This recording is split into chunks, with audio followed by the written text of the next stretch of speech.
ولا تتبعوا السبل فتفرق بكم عن سبيله ذلكم وصاكم به لعلكم تتقون. آیت 153 سورة الانعام.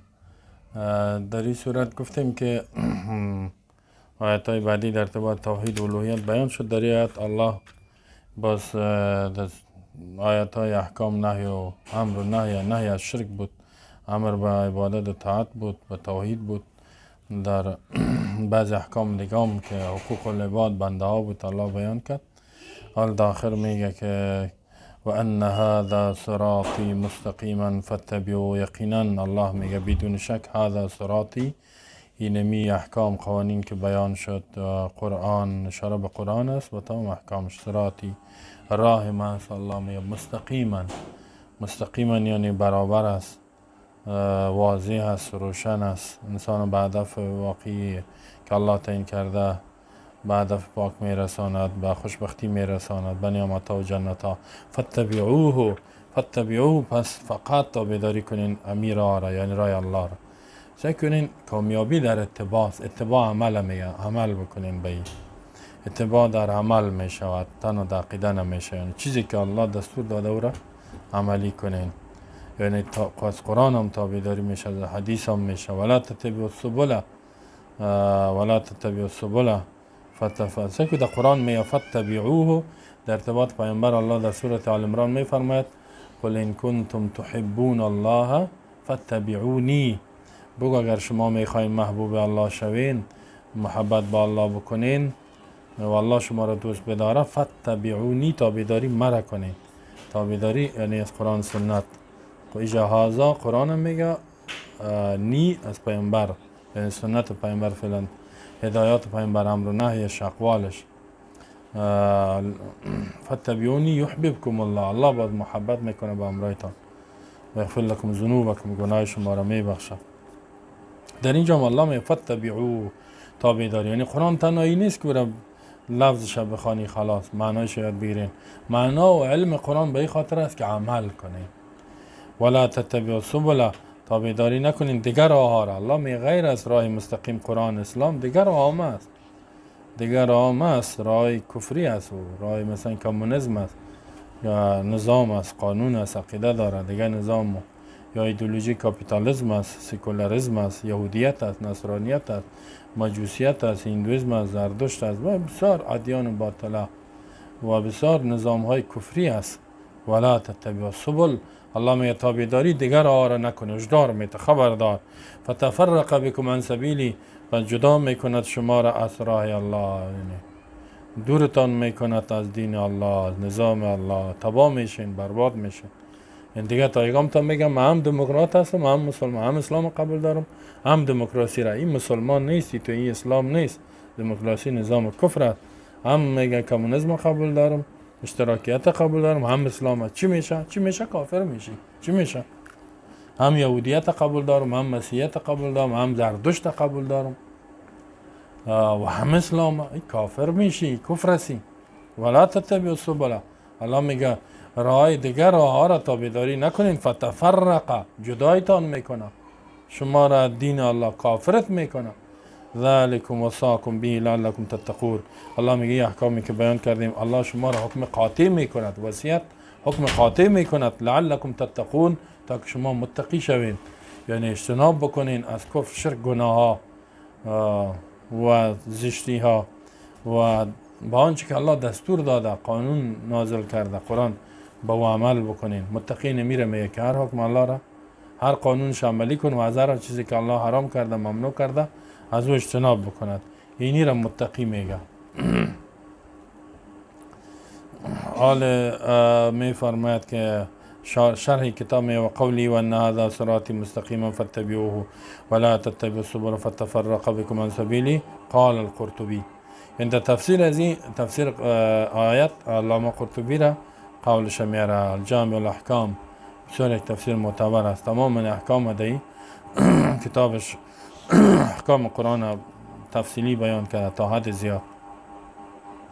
علامه قرطبی میگه هذه آیت عظیمه، یک آیت بزرگ است. یمی آیت ان هذا صراطی بزرگترین است، یعنی بسیار مهم آیت است. عطف علی ما تقدم، الله این عطف کرده با ما تقدم و ان میگه واو عاطفه را آورده. با آیات دیگه که ولا تقربوا مال الیتیم قل تعالوا واتلوا ما حرمه با او عطف کردگی است. چرا؟ فانه نهی و امر و حذر عن اتباع غيره، فانه نهى وامر وحذر عن اتباع غیر سبیلی على ما بینته الاحادیث و قاویل السلف. فانه نهى بخاطر که میگه الله نهی کرد شرک نکنین. الله قل تعالوا واتلوا ما حرم ربكم علیکم الله تشرکوا بشیء و امر کرد که مثلا وأوفوا الكیل و غیره و غیره. و حذر ترسانید از اتباع غیر سبیلش، امر کرد به اتباع قرآن دستور خود و انسان ها را ترسانید الله در این آیت از تابعداری غیر سبیلش. غیر سبیلش چی؟ غیر راه الله، غیر دین الله. علی ما بینته الاحادیث، با آنچه که میگه احادیث را توضیح دادگی است و اقاویل بیان های سلف، گفته های سلف. یعنی ازی فهمیدم سلف یعنی صحابه، که آنچه که دینی نمیست که قرآن پیامبر توضیح میته و سلف صالح فهم از او را انتقال میته به ما و شما. سيكون وأن هذا صراطي مستقيما فاتبعوه. وأن کلمه انک است فی موضع نصب. خب از نگاه گرامر عربیش میگه که این چی واقع شدن در کلام؟ میگه در مکان نصب است، یعنی منصوب است. زیرا کلام که است یک چیز که کلمه که واقع میشه یا چهار حالت خالی نیست، یا مرفوع می باشه یا منصوب یا مجرور و یا مجزوم جزم، یا اینکه ساکن می باشه آخرش و دلیل باید داشته باشه، یا اینکه یعنی منصوب زبر یک زبر یا دو دانه دارد، یا مجرور دو زیر می داشته باشه یک، و یا مرفوع یعنی دو پیش یک، اگر کوره بعضی وقت مضمون میگه. و ان هذا صراطی مستقیما فتبعوه، میگه ای در مکان نصب است، منصوب است. یعنی در کجا منصوب است؟ به خاطر که میگه عطف و بالای اتلو است. قل تعالوا اتلو ما حرم، قل تعالوا اتلو بیاین که ما بیان بکنم اتلو ما حرم علیکم، آن چیزی که الله حرام کرده. حالی دیگه چی؟ و قل تعالوا بگو بیاین که اتلو و بیان بکنم ان هذا صراطی مستقیما، این گفت بیان کنم که اینی قرآن راه ما است. الله میگه مستقیم است، برابر است. این خب این نسبش امامای لغت باز کلام عربی فرا و کسایی ائمه لغت اسمی از اینا نقل شده. و یجوز ان یکون خفضا، میگه جایز است که این مجرور هم باشه، خفض یعنی و ان هذا در مکان جر واقع شده. جر که باشد بازیش تو میشه که پیشتر گفت ذالکم وصاکم به لعلکم تذکرون، معنیش تو میشه که ذالکم وصاکم به و بان هذا ای الله اینمی احکام وصیت کردگی شما را حکم قاطع صادر کرده به ای و به ای که ان هذا صراطی مستقیم، وصیت کردگیش که قرآن راه ما است. یعنی الله دستور داده که به ای چنگ بزنین. خب صراط چی را میگه؟ الطریق الذی و دینه. صراط میگه راه را میگه که دین اسلام است. صراطی منصوب به سوی الله شده، راه ما. راه الله چیست؟ دینش از قانون نظام الله است که اسلام است. اسلام این دین عند الله الاسلام، دینی که معتبر اسلام. دیگه قرآن هم است، یعنی اینمی راه ما است که اسلام است، قرآن است. مستقیما، مستقیم چرا این منصوب است؟ یعنی دو زبر داره. میگه مستقیم نصب علی الحال، منصوب شده از جهت حالیه، یعنی این قرآن راه ما است در حالی که مستقیم است. حال یکی از جمله منصوبات. مستقیم یعنی در حالی که مستقیم است. مستقیم چه معنی؟ مستوی، برابر است. قیما، راست است. لا وجاج فیه، کجی در وجود نداره. یعنی چیزی که به ضرر انسان باشد یک دستور وجود ندارد به ضرر انسان در دنیا و آخرت. الله یک امر صادر کرده باشه و مضر باشد، یا یک چیز منع کرده باشه و حکمت فایده نباشه، و حتمی حکمت فایده. مستقیم است یعنی واضح است، روشن است. پس الله متعال میگه که اینال سعی کنیم باز فامره، پس امر کرده ایست الله به اتباع طریقه، با تابعداری از راه خود، راه الله الذی آن راه طرق علی لسان محمد، که بیان کرده ایست راه الله به زبان محمد صلی الله علیه وسلم، به زبان از او بیان کرده و شرع و الله را قانون جور کرده ایست امی راه خدا و دین نظام خدا. و نهایتش چیست؟ انتهای از راه که تابعداری میکنی کجا میری؟ الجنه. زیرا این مرگ است، انسان با مرگ از دنیا خلاص نمیشه. مرگ است یک انتقال است از یک حیات به حیات برزخ، به دیگه حیات میری. از حیات دنیا میموری، در حیات دنیا میری به حیات آخرت، زندگی بعدی که برزخ است. بعد از او حیات بعدی است که قیامت است. بعد از او حیات دائمی است، یا در جهنم یا در جنت. الله ما شما جنت برسان. و نهایتش جنت است. و تشعبت منه طرق، میگه از این دیگر راه ها بیرون شدگی است. از اینمی راه اسلام دیگر راه ها بیرون شدگی است. و من سلک الجاده نجا، کسی که برای مستقیم راه اسلام بره نجات میافه، یعنی در دیگر راه های باطل نرود. و من خرج الى تلك الطرق افضت به الى النار، اگر کسی بیرون شود به راه های دیگه، من خرج کسی بیرون شود یعنی از راه اسلام برای های دیگه بره، مثلا یهودیت، نصرانیت، سکولاریسم، کاپیتالیسم، هندویسم، بودایسم، قد ادیان باطلی که افزت به الى النار، کش کرده میشه به طرف آتش، یعنی این مفزی میشه. افزت یعنی میبره ای آدم یه راه های دیگه به آتش میبره. و راه مستقیم که به کجا میبره؟ به جنت. راه مستقیم قرآن است، اسلام است، به جنت میبره.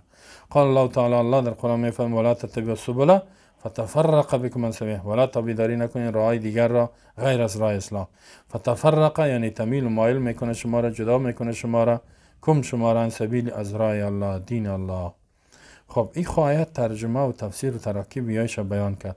حال در ارتباط آیت احادیث آمده است. پیامبر صلی این آیت با احادیث شرح کرده. بزرگترین تفسیر قرآن یا تفسیر یک آیت قرآن به حدیث میشه.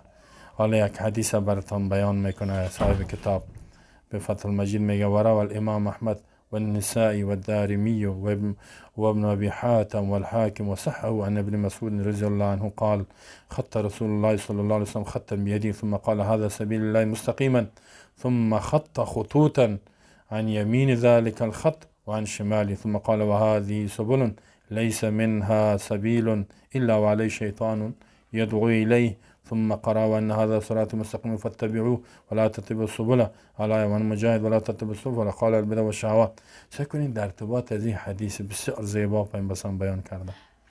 و امام احمد که در مسندش بسیار کتاب مشهور حدیث است و یکی امامای مذهب احمد بن شرح زندگیش، امام نسائی را شرح زندگیش امام بود، امام دین یعنی مقتدا، مجتهد، حافظ حدیث. احمد ابن شعیب نامش احمد است، فرزند شعیب. نسائی منصوب به سوی صاحب السنن صغرا، صاحب السنن صغرا و الکبرى، یعنی هر دو سنن نسائی صغرا و الکبرى هر دو شزیه است. توفی سنه در سال 303 هجری، یعنی 11 سال پیش وفات کرده. و دارمی و دیگه دارمی ایرا نقل کرده است. خب دارمی هم شرح زندگی ازی که امام است، این امام بود، حافظ حدیث، ابو محمد، اسم کنیش عبدالله، نام اصلش عبدالله بود، ابن عبدالرحمن ابن الفضل التمیمی، از قبیله تمیم الدارمی، نسبت به توی دارم ابن مالک. ولد فی سنه 30، در اون سالی که تولد شده بود وفات کردگی است. میگه در اون سالی که ابن مبارک وفات کرد ایم توفى فيها ابن مبارك، ای تولد شدگی است. ولد فی السنه التي توفى فيها ابن مبارک. عبدالله ابن مبارک یک عالم بسیار کلان محدث است. در کدام سالی که او وفات کرد ای به دنیا 181، او در 181 از دنیا را ای به دنیا آمده است.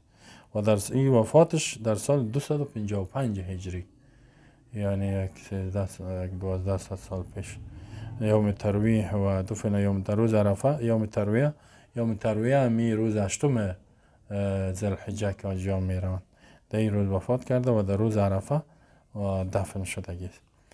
خب این هم حدیث و ابن ابی حاتم و حاکم از هر زندگی زیادتر شد و حاکم میگه صحیح است از عبدالله بن مسعود. عبدالله بن مسعود صحابی جلیل القدر میگه و این حدیث هم خب گفتیم اینا نقل کرده امام دارمی، شماره حدیث 208، نسائی در کبرى شماره حدیث 11174، احمد در مسندش جلد اول صفحه 3435 از حدیث عبدالله بن مسعود به می سیاق و می قسم. حاکم میگه که صحیح گفته و امام ذهبی موافقت کرده. امام ذهبی که با حدیث حاکم موافقت کنه او صحیح می باشه. و خب این قسم امام بخاری هم ماسل از زیر نقل کردگی است. شماره حدیث 6470. ترمیزی، دارمی، احمد، کلش از عبدالله بن مسعود. چی میگم؟ به خط رسول الله خط صلی الله علیه و سلم خط میاری. رسول الله میگه یک خط کشید به دست خود، یک خط کش کرد راست. ثم قال گفت هذه سبیل الله مستقیم، رای الله مستقیمه، یک خط راست کش کرد. ثم خط خطوطا با در پالوی از دیگه خطا را کشید، تیسو یک خط تیسو رفته کج بر طرف عن یمین ذالک الخط، از طرف راستش من شما طرف چپش دیگه خطا را. این به خاطر فهماندن است. خب یگان دفعه تو مثالا ثم قال باز گفت پیامبر و هذه سبیل لیس منها سبیل، اینی و هذه سبل، این راه دیگه خطا را که کش کرد، اینجا یک خط در پالیش دیگه خطا را، تو ایسونش دست راست چپ. باز گفت هذه سبل، این راه های است، لیس منها سبیل که نیست در اینا یک راه، الا و علی شیطان، مگر در اینجا شیطان است. یا تو که دعوت میده، شیطان های جنی، شیطان های انسی. بعد دعوتگران به طرف شیاطین است، به طرف شیاطین دعوت میتن، به طرف نظام های کفری. گفت ثم قرأ بعد از مثل یهودیت، نصرانیت، سیکولارزم، کاپیتالینا.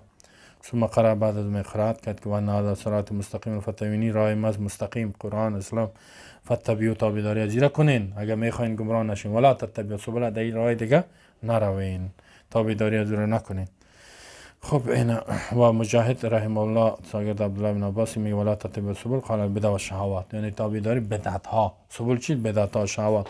دیگه راهی که خواهشات جور کرده، همین کاپیتالیسم، کمونیسم، سیکولاریسم، این کلش خواهشات، به این راه نروین. بدعت ها، من معتزله، مرجئه، خوارج، این راهی است که بدعت، یعنی از پیش خود در دین ایجاد که از این چیزا دور شوین، از هر بدعت دور، دیگر راه دور شوین. قال ابن القیم رحمه الله، ابن القیم رحمه الله میفرماید که در ارتباط صراط المستقیم میگه ولا نذکر فی الصراط المستقیم قولا وجیزا، میگه حتمی ما یا بیان میکنیم در صراط المستقیم یک سخن کوتاه جامع را میگه. چرا؟ فإن الناس قد تنوعت عباراتهم عنه بحسب صفات متعلقاتی، زیرا مردم میگه عبارات و بیانهایشان متنوع شده به اعتبار صفات متعلقاتش. همین صفات چی را که میبینن صراط مستقیم و آنچه که صراط مستقیم ان اسلام قرآن با ارتباط داره، مختلف با عبارات های مختلفی را بیان کرده گیستن. و حقیقت شیء واحد، حقیقت راه مستقیم یک چیز است، اگر که با الفاظ مختلف بیان شده. کدام است؟ و طریق الله، و راه الله، دین الله، نظام الله، الذي نسب لعباده، او راهی است که الله را نسب کرده، وضع کرده به بندهای خود، موصلا لهم الیه، که موصلا که مردم وصل شوند به طرف الله. الله ایرا را تعیین کرده که به الله برسند. به الله چطور میرسی؟ که به ایرا بری مرگ تامت باز به الله میرسی، در جنت ها میری. ولا طریق الیه سواه، دیگه هیچ راهی نیست به طرف الله غیر از این. یکم تا بینی بیدینا به نام صراط های مستقیم، مثل سروش عبدالکریم سروش، یک سیکولر است. صراط های مستقیم، راه مستقیم. میگه یک یهودی هم از طریق یهودیت به الله میرسه، نصرانی از طریق نصرانیت. این کفر است کلمات، کسی گپا را بگه کافر میشه. هیچ کس غیر از راه دین اسلام و قرآن به الله رسیده نمیتونه. بله طرق کلها مسدوده. ابن قیم میگه راههای دیگه کلش بند است به مخلوقات، کل راه، الا طریق الذی نسب علی السن رسولی، مگر همون طریقی که الله را نصب کرده تعیین کرده به زبان انبیا اونمو است. و جعل موصلا لعبادته، الله را گردانیده وصل کنده به عبادت الله. میخوای تنها الله را عبادت کنی، این نمیره. و افراد بالعبادت، که الله را تنها الله را عبادت کن، تنها از قانونش اطاعت کن. و افراد رسولی بتا، فقط تنها انبیا را اطاعت کن. دیگه کس عبادت اطاعت از الله رسول میشه، دیگه کس نه، از هیچ کس دیگه نمیشه. مگر اگه عالم، اگر کسی میگه ما گپ علما را میگیره، گپ علما را که میگیری، عالم زمان گپش قبول است که گپ رسول الله صلی الله علیه و بیان. در غیر از اون گپ عالم هم تو اونجا در حقیقت اطاعت پیامبر میکنی. تو اگر یک عالم مستقل بگوی هر چیزی که می عالم میگه ما گپش قبول دارم، مشرک میشی. یعنی میره اگر در تقلید است، بعد در تقلید افراد میکنه، شرک میکنه. اگر کسی پیر خدا بگوید هر چیزی که پیر صاحب میگه ما قبول دارم، مشرک میشه یا به دین میبره. فلا یشرک بی احدا فی عبادتی، الله شریک نمیکنه در هیچ کسی را، شریک نکردگیست در عبادت خود، هیچ کسی را الله میگه.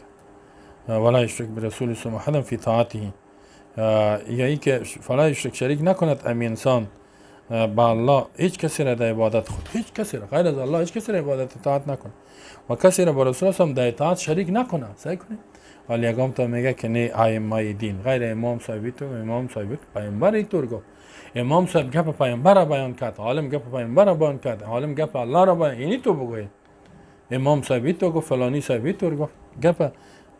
حتی یگام تا ما از ما سوال میکنه میگه نظر شما در این باره چیست؟ میگه ما نظر شخصی نداریم، نظر الله چیست؟ نظر اسلام چی است بگو، دستور الله چی، الله چی میگه؟ صحابه میگفت که پیامبر صلی الله علیه و آله میگفت قل به ما آن چیزی که الله گفتگیست، حکم الله را به ما بیان کن. اینی را ایمان میگه، اینی را عقیده توحید میگه. سعی کنیم باز ابن قیم ماشاءالله در اوج توحید میگه فیجرد التوحید و یجرد متابعت الرسول. توحید میگه مجرد یعنی تنها از الله اطاعت کن، تنها از الله را عبادت کن، تنها از قانون الله اطاعت و مجرد شد تابعداری فقط از پیامبر صلی الله علیه و آله میشه. این میدین قل اطیعوا الله و الرسول فان تولوا فان الله لا يحب الكافرین. سوره آل عمران الله میگه یا ایها الذین آمنوا اطیعوا الله و رسوله ولا تولوا عنه. از الله و رسولش اطاعت کنید، هر چیز که از الله و رسول اطاعت میشه. او اولی الامر منکم، اولی الامر که از علما و یا در صورتی که گپش مطابق حکم الله و رسول، اطاعت از مخلوق مستقل هیچ وجود نداره. گپ اولی الامر اگه امیر است اطاعت میکنی در صورت گپش مطابق حکم الله باشه. زیرا پیامبر صلی الله علیه و آله فاذا امر بالمعصیه، وقتی که با معصیت حکم شد فلا سمع ولا طاعت، نه قبول میکنی نه اطاعت میکنی. لا طاعت للمخلوق فی معصیت الخالق، از هیچ مخلوق اطاعت نمیکنی در صورتی که گناه بر خالق باشد در دو اطاعت. تابعداری فقط از الله میشه، تابعداری فقط از پیامبر میشه. دیگه کسا گپش قبول میشه به شرطی که گپ الله و رسوله بیان. اینی میره عقیده توحید میگن. و هذا بعد از امام ابن قیم میگه هذا کل مضمون شهادت الله، این کلش مضمون مطلب هدف شهادت الله الا الله، یعنی مطلب شهادت، معنای شهادت الله الا الله اینه میاد. شهادت هذا كله مضمون شهادت الله اله الا الله، شهادت الله اله الا الله و ان محمدا رسول الله. یعنی میکنش مضمون عزیز که میگه شهادت و شاهدی بیتی اعلان کنی، باور کنی که غیر از الله دیگه معبودی وجود نداره که ذاتش عبادت شو از قانونش تاج و محمد رسول الله است، محمد فرستادهش تابعداری از میشه. بعد از میگه که ابن قیم فیوشین فسر به الصراط المستقیم فهو داخل فی هذا، هر چیزی که میگه تفسیر شود به او راه مستقیم، این داخل از دمی دو اصل، اشهد ان لا اله الا الله ان محمدا رسول الله، دین می دو اصل داخل است که اول شهادت به کلمه توحید در عبادت و الوهیت الله و به رسالت پیامبر. نکته از این چیز میگه، راز از این چیز، نکته تزار ان تحبه بقلبك و ترضيه بجهدك كله فلا يكون في قلبك موضع الا مامورا بحبي ولا يكون لك اراده الا متعلقه بمرضاتي. سکه میگه تو میشه که تو الله را دوست بداری به قلبت، قلبا با الله محبت کنی و از او راضی شوی، با کوششایت کوشش بکنی که الله را راضی کنی. خب و ترضیه یعنی الله را راضی بسازی با کوشش، به عمل، کل اعمالت انجام بده. فیکون فی قلبک، در دل تو نباشد یک مکانی مگر معمور و آباد شده باشه با محبت الله. فهمیدین؟ اگر مسلمان در حدیث میاد الله را از همه کس که دوست نداشته باشه و مؤمن شده نمیتونه. ولا یکون لک اراده الا متعلقه بما، برای تو هیچ اراده نباشه مگر متعلق به رضای الله. هر چیز ارتباط به رضای الله داره، تو همون چیز اراده کن، از پیش خود تو یه چیز نکو. یگان تا این آرمان و می تو است، آرزوهای می تو است. آیا این آرزوی تو را، این آرمان تو را الله قبول داره؟ نه، او سپر تو هر آرمان و آرزوی که الله از نفرت داره تو باید نفرت داشته باشی. آرمانت، اهدافت، خوشحالیت به رضایت و محبت الله و یک جای بکو که او قبول داره نداره. فالاول یحصل به تحقیق شهادت الله، اول میگه حاصل میشه به تحقیق شهادت الله اله الا الله که یعنی اطاعت از الله و محبت با الله. و ثانی دوم کس، یعنی اول که تابعداری الله به تحقیق ثابت شدن شهادت الله الا الله و دوم که تابعداری پیامبر است حاصل میشه به تحقیق شهادت ان محمدا رسول الله صلی الله علیه و آله. و هذا هو الهدى و دین، اینمی هدایت، دین حق، دین کامل است. و معرفت الحق و العمل به، معرفت حق عمل کردن به حق، بشناس، علم حاصل کو و عمل کو. شناختن و علم حاصل کردن به خاطر چی است؟ عمل است. و معرفت ما بعث الله به رسول و القیام، این شناخت آن چیزی که الله به او پیامبر خود روان کرد و القیام بی و قیام کرد پیامبر، یعنی قایم شدن به اطاعت از پیامبر، قایم شوی که از او اطاعت بکنی. و قل ما شئت من العبارات التي هذا آخیتها، میگه بگو آن چیزی که از عبارات که میگه آخیه چی را میگه؟ آخیه مثل آروه است، مثل مو حلقه است که در زمین چی میشه؟ کوبیده میشه، مثل کوکواره، باز همو حیوانات که در او بسته میشه، شتر و گو اینا. میگه ریشه گپ اینمیست، یعنی کوکش نقطه مرکزی گپ اینمیست که ما برات گفتم. دیگه عبارات هایی که از مختلف است. و قطب رها، قطب یعنی سنگ آسیاب اینمیست، یعنی سنگ اصلیش که همو آهنی که از دیگه آسیاب کلش سر از میست، نقطه اصلیش اینمی است که ما گفتم که تابعداری از الله و تابعداری از رسول، محبت با الله و رسولش، شهادت الله الا الله محمد رسول الله. یعنی هر چیزی که الله و رسولش میگه فقط تابعداری ازی میکنم. گپ دیگه کس زمانی قبول میکنم که مطابق با چی باشه؟ مطابق با حکم الله و دستور الله و هدایت پیامبر صلی الله علیه و سلم. به غیر از او قبول ندارم. یعنی این نقطه مرکزی است. قال بازی می وقال سهل ابن عبدالله یکی بود. سعد ابن عبدالله تستری یکی از زهاد بود، زاهد بود. زاهدی که از حلال کم استفاده میکرد، یعنی زیاد به دین الله عبادت میکرد، حلال هم کم میخورد، خوراکش کم بود. خوابی گشت. در سال 283 وفات کردگی است. خب 11 سال پیش، تقریبا 11 و نیم سال پیش. یا یک از علما سمی علیکم بالاثر و سنت، و بالای شما واجب است، ضروری است به اثر و سنت، یعنی به نقل از پیامبر، چیزی که پیامبر گفته است، چیزی که صحابه نقل کرده. فینی اخاف، میگه من میترسم، این سیاتی عن قلیل زمان، کم زمانه تیر شد، میگه زمانه بیاد اذا ذکر انسان النبی صلی الله علیه و سلم، میگه وقتی که یک مسلمان پیامبر یاد کنه و اقتدا از پیامبر که من تابعداری پیامبر میکنم، میگه من میترسم که تو در جميع احوال، در هر حالت تابعداری از پیامبر، در کدام طریقه هستی در طریق رسول الله، در کدام مذهب هستی در مذهب رسول الله، از چی تابعداری میکنی؟ از پیامبر میکنم. میگه من میترسم این تو زمانه بیا وقتی که بگویم من تابعداری پیامبر میکنم، در مذهب رسول الله صلی الله علیه و اطاعت از رسول الله میکنم، اقتدا به پیامبر میکنم، امام اعظم پیامبر است، میگه زموه این تقبیحش بکنن، بدیش بگن و نفرت ازی بکنن. میگه میترسم که اینی تو زمانه نبیاد. و تبرؤ منه، و ازی به اعلان بیرزاری بکنن و ذلوه و ذلیلش کنن، اهانتش کنن، حتی بکشندش. حالی همون تو زمانه شد. حالی که میگه بیاین تابعداری از الله و رسول، قل اطیعوا الله و رسول، قولوا لا اله الا الله و ان محمد، بیاین کلمه توحید بگوین، تابعداری از الله بکنید، از پیامبر کنید. مردم سره میگه بی مذهب شد، ای بی تنظیم شد، ای بی ای شد، ای نامی وابی شد، ای پنجابی شد، هزاران نام سرت میمانند، تومتا میکنن، این راستی نفرت میکنن. این زمانه فعلا آمده و میگه یعنی سعی کنین 11 و نیم سال پیش گپ گفتم، 11 و نیم سال پیش گفتین تو زمانه میاد که وقتی تابعداری از پیامبری را بیان کنی مردم تو را بد بگوین، یعنی مردم از اسلام فاصله بگیرن.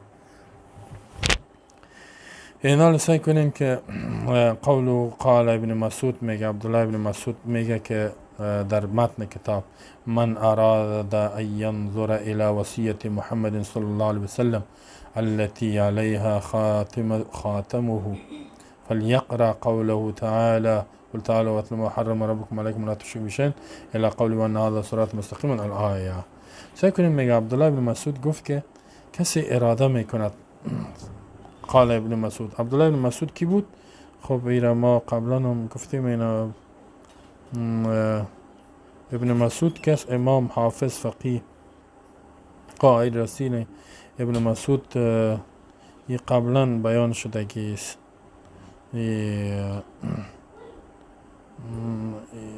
ابن مسعود از قبل ما بیان کردیم که کی بود، شهر زندگیش تیر شده. و قال ابن مسعود می من اراده، کسی اراده میکنه که نظر بکنه به وصیت محمد صلی الله علیه و آله، وصیتش که علی خاتم که او ختم که یعنی مهر زدگی است، ختمش کرده، فلیقرأ بخواند این آیت قل تعالوا اتل ما حرم ربکم علیکم تا این آیت و ان هذا صراط مستقیم فتبعوه، تا آخر اینا بخونه، یاد بگیره، عمل بکنه. یکم تا میگه وصیت پیامبر با ما چیست، پدرکلانش یک وصیت در حق اولادش کرده باشه، چه قدر مهم میدانه. اگر پادشاه کسی را گفته باشه که این وصیت ما به فلانی ببر، چه قدر میخوان. این میگه وصیت خاتم النبیین پیامبرت که تو به او ایمان داری، ایمان نداشته باشی کافر میشی، به جهنم میری. اینی وصیت میگه بخونه. عبدالله بن مسعود چی بود؟ عبدالله بن مسعود بن غافل یکمی را تفسیرش میگه، همین شرح زندگیشه به مجمع وفاین. مجمع غافل یعنی چیز فا داره، غین است. ابن حبیب هزلی یا حبیب هزلی، ابو عبدالرحمن اسم کنیش، صحابی جلیل من السابقین اولین، صحابی بزرگ از سابقین اولین، کسایی که اول ایمان آوردن در مکه و زحمت ها را دیدن. اهل بدر در جنگ بدر شرکت کرده، پیامبر اهل بدر بشارت جنت داد. و احد در جنگ احد یعنی مجاهدان بود شرکت کردن. جنگ بدر سخت‌ترین جنگ بود، جنگ احد سخت‌ترین جنگ بود. و خندق جنگ احزاب بسیار یعنی سخت‌ترین میدان های آتش جهاد شرکت کردگی یعنی مجاهد بود. و بیعت رضوان یعنی جنگ حدیبیه که است، پس آن به صلح شد.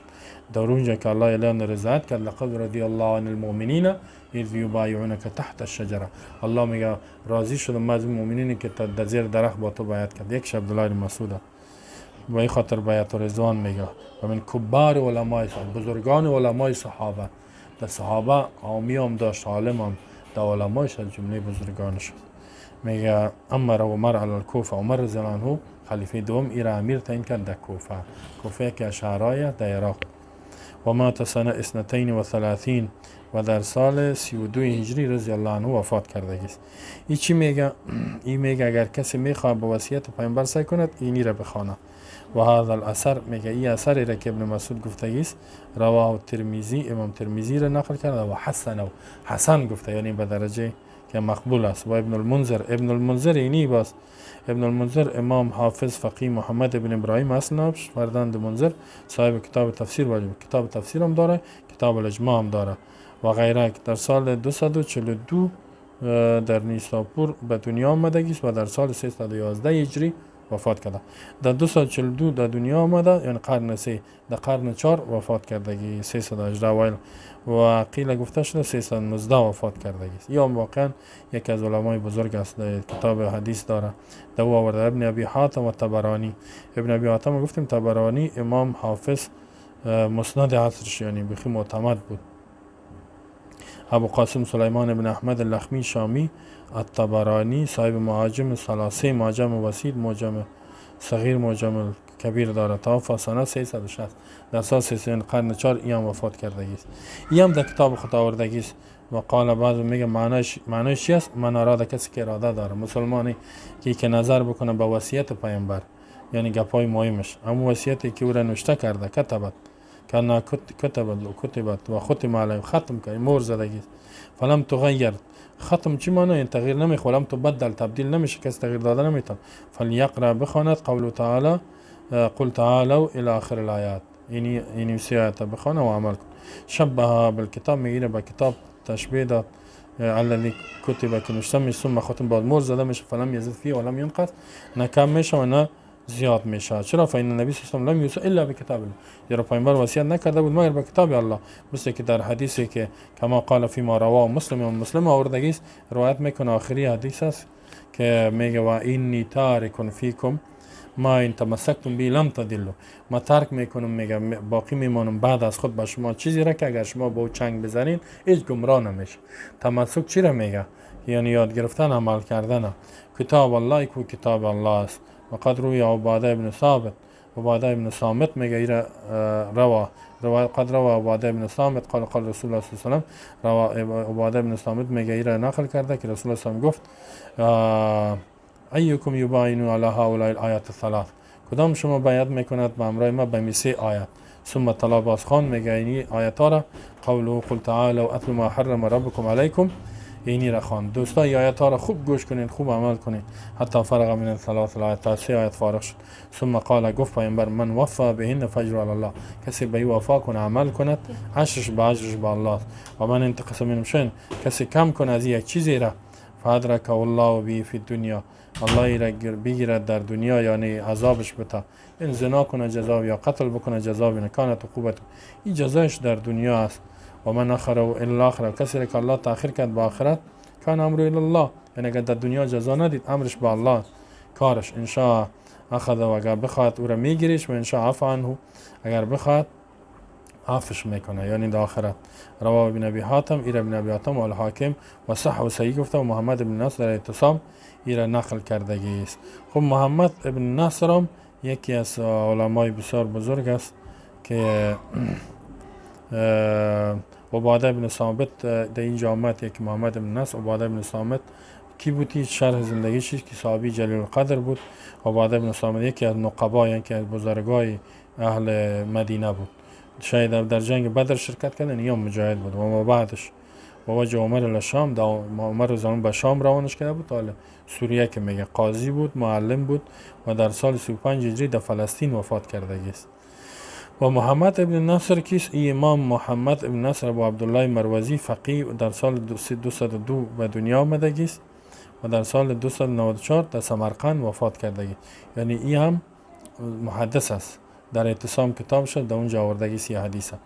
باز قلت این میگه، من میگم ولی ان نبی صلی الله علیه و آله لم یوصی امته، پیامبر وصیت نکرده امت خود را مگر به آن چیزی که وصام الله تعالی به علی لسانی، آن چیزی که الله این را وصیت کردگی به زبان پیامبر. و الله آن چیزی را که الله متعال وصیت کردگی است به زبان پیامبر، همون چیز میگه پیامبر. و فی کتابه الذی انزل، و در کتابی که الله را نازل کرده، تبیان لکل شیء، وضاحت میده هر چیزی که در امور دین است، و هدی هدایت است، رحمت است، و بشرا للمسلمین. خب این آیات هم در سوره نحل آیت 89. و هذه الآیات، این آیات میگه وصیت الله تعالی، وصیت الله و وصیت رسولی صلی الله علیه و سلم. خب اینال یک چیز دیگه است اینجا که یک گپ ماند که آیاتی که پیشتر، حدیثی را که پیشتر گفتیم که پیامبر گفت که و اینی تارکم فیکم، ما با شما ترک میکنم، بعد از خود باقی میمانم. آن چیزی که با شما به او چنگ بزنین گمراه نمیشین، کتاب الله را گفت. این حدیث امام مسلم شماره حدیث 1218، ابو داود شماره حدیث 190، و ابن ماجه در کتب حدیث مشهور که است 3074، کلش حدیث جابر است. در صفت حج پیامبر آمدگی است که گفت اینی تارکم فیکم ما ان تمسکتم، چیزی را بعد از شما میمانم. که این گپ گفته در حج پیامبر صلی الله آخری حجش در اوجا آمد، میگه گفت که وقت ترکت فیکم، ما ترک کردیم بعد از خود به شما. یعنی پیامبر صلی الله میفهمید که دیگه دنیا میره، آخری گپای خدا گفته بود. و چی است که لن تضلوا بعده، چیزی را گفت ما ترک کردیم، ما ان لن وقت ترکت فیکم، ما به شما باقی ماندیم بعد از خود، چیزی را لن تضلوا بعده، هرگز شما گمراه نمیشید. الحمدلله که رسول الله دنیا رفت، چیزی را به ما شما مانده که ما با او چنگ بزنیم گمراه نمیشیم. نه حالا چقدر زمان گمراهی و فتنه است. گفت شما هرگز گمراه نمیشین بعد از او. چیز این اعتصامتون به، خب شرط چیز که شما چنگ بزنید محکم. اعتصام چی را میگه؟ که یاد بگیری عمل بکنی، قوی محکم باشید که در این راه تکالیف برداشت کنی. کتاب الله است، واقعا این را یاد بگیری. همین قسم شرح کتاب الله در حدیث که میاد، نه کتاب الله و سنتی هم آمده. و انتم تسالون عنی، بعد از میگه صحابه را گفت شما درباره من سوال میشوین در روز قیامت.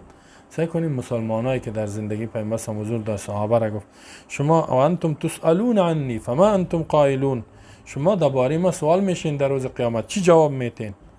یعنی در روز قیامت الله بگه که ای پیامبر برای شما چی گفت، شما چی میگین؟ قالو، میگه صحابه گفتن در حج پیامبر، نه در عرفات، بسیار مخلوق بود، گفتن نشهد انک قد بلغت و ادیت و نصحت، شاهدی میتیم، گواهی میتیم در روز قیامت که بدون شک تو ای محمد رسول الله قد بلغت، بدون شک تو تبلیغ کردی. چیزی که الله برات گفته بود کلش آسان دیگه، قرآن بود، اگه سنت بود، حدیث بود. مثل که الله در قرآن سوره مائده میگه یا ایها الرسول بلغ ما انزل الیک من ربک، تو تبلیغ کردی ای رسول، برسان آن چیزی که از جانب ربت به تو نازل شده. و ادیت، ادا کردی یعنی عمل کردی، واقعا عمل کردی. و نصحت، خیرخواهی کردی، بسیار با الفاظ خوب و زیبا بیان کردی. و ادیت دیگه عمل کردی، تطبیق کردی، حتی رسول الله حکومت ایجاد کرد، تطبیق کرد نظام الله.